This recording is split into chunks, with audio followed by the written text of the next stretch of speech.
doors and painted halos black. You traded heart for gold, now you can't take it back. Free shit baptize me in gas, taste sweet, don't need a mask, Short fuse, love me through the blast, And I'm ordering with the plates and the steel boots. Came up choking cause they don't like truth. Should've run faster, bitch. I'm built for the burn, what's you? Wrote your name in pretty letters on my chassis, ain't it cute? Yeah, real fucking sweet till you start crying about the loot. Oh, you mad? Did I ruin your parade? Don't play soft with me, girl, saw the mess you fucking made. Gasping at my touch like I'm a cinch you shouldn't taste. You got pretty hands, but they wrapped around my waist. Oh, you mad? Did I ruin your parade? Don't play soft with me, girl, saw the mess you fucking made. Gasping at my touch like I'm a cinch you shouldn't taste. You got pretty hands, but they wrapped around my waist.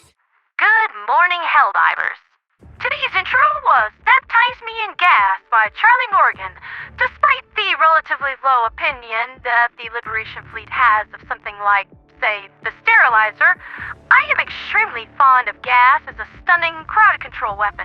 You take a laser guard dog and a good primary like the crossbow or the eruptor with you, and I don't think that there's going to be anything in the TQZ capable of giving you a hard time. Chargers don't just get confused by gas weapons. They get drunk. It is actually very easy for a talented chemical agent to turn a charger into just as much of a threat to their insectoid siblings as they were to the Helldiver squad. Remember, kids, friendly fire is an equal opportunity employer, and this counts for enemies too. So, where have I been for the last 2 days? Well, the Liberation Fleet has been firing on all cylinders, handling crisis after crisis, pretty much every Liberty Forsaken day. From the Triple Threat Heavyweight Championship match where Super barely managed to retain the belt, then Tyranny Park 2 predictably imploded in the most foreseeable outcome that I have ever anticipated since rocks fall and everybody dies. Then the maximum security megacity situation happened, and unlike most of the news services in the galactic sphere, I don't have a team. I do all of my own writing, voice work, editing, and posting by myself. And I ended up crashing out to the point that the leader of the Free Alliance gave me a direct order to get some rest.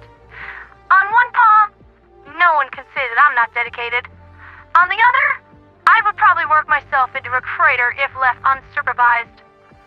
That being said, news from the galactic sphere. The embassy of Emeria is in deep trouble, being burnt to the ground by the incineration core, which the new ODSTs might not have the tools to deal with just yet. Freedom's Flame Warbond, sweeties. There's some nice flame-resistant armor in there that you might want to make use of.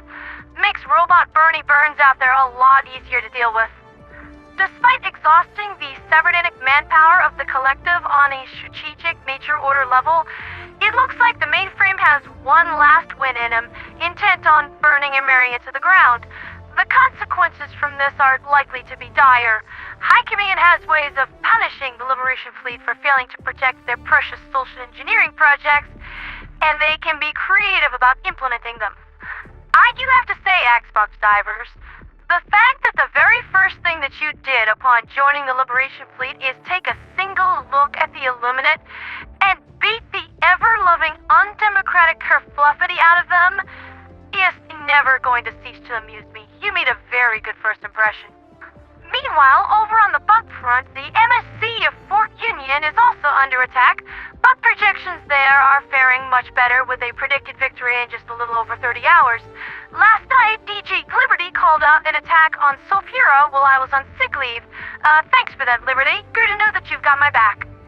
Unfortunately, it looks like the ODSTs are really riding that struggle bus when it comes to dealing with the Predator strain, so let me give you some professional advice on how to smoke these bozos.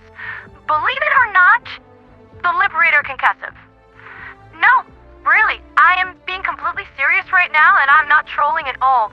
The concussive is one of the least beloved and most underrated weapons in our arsenal, and it's just amazing against bugs. With a 60-round drum mag by default and knockback inflicted on every shot, even the swiftest and most angry of bugs is going to have a pretty hard time approaching you while you're hitting them in the face with beanbags repeatedly. It's not going to win any awards for DPS, doing 65 damage per bullet as compared to the stock Liberator's 80 and 400 RP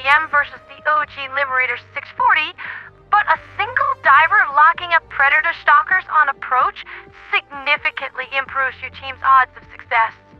The concussive also does a fair amount of durable damage, meaning that it'll snap off pieces of enemies rather easily. Normal Terminid warriors could only endure a few shots to the head, and brute commanders can be relieved of their gray matter quickly and easily. After that, juke them a little bit, and then do a rolling devastator dive to the side to avoid their frenzied death charge, and that's them pushing up daisies.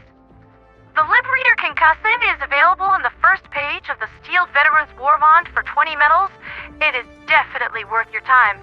Trust me, it makes even the deadliest of bug hunts into an absolute turkey shoot. It's wonderful. In other news, I should also mention that the Freedom Alliance is doing their part with welcoming the Mean and Green crowd with Alliance Order Welcome to Hell. Aptly named, if you ask me, considering just how many squids that you guys put in the dirt. The goal of this operation is to help bring the ODSTs up to speed on the ways of war within the Liberation Fleet.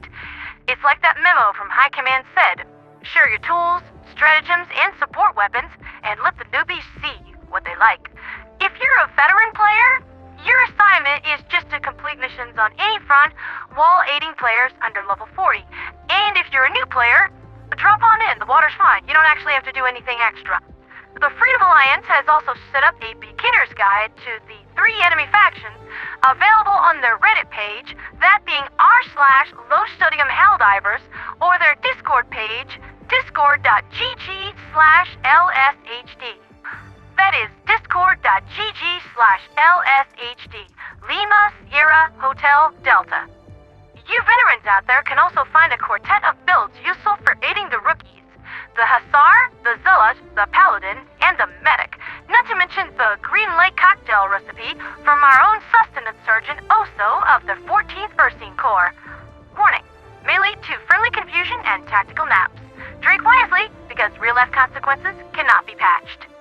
I will be your angel of the airwaves telling you how to use these tools that you have been given to properly put alien scumbags in an early grave. The Freedom Alliance will be the one telling you what your enemy is bringing to the party.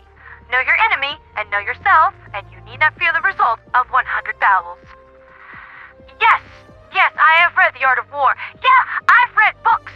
The Scandal. Pondi actually knows things. That's been Liberty's Latest with me, Pondera, the radio angel who drinks liberty and knows things. We are right on the tail end of this Herculean major order, and it looks like, barring a few notable exceptions, that we're all gonna live.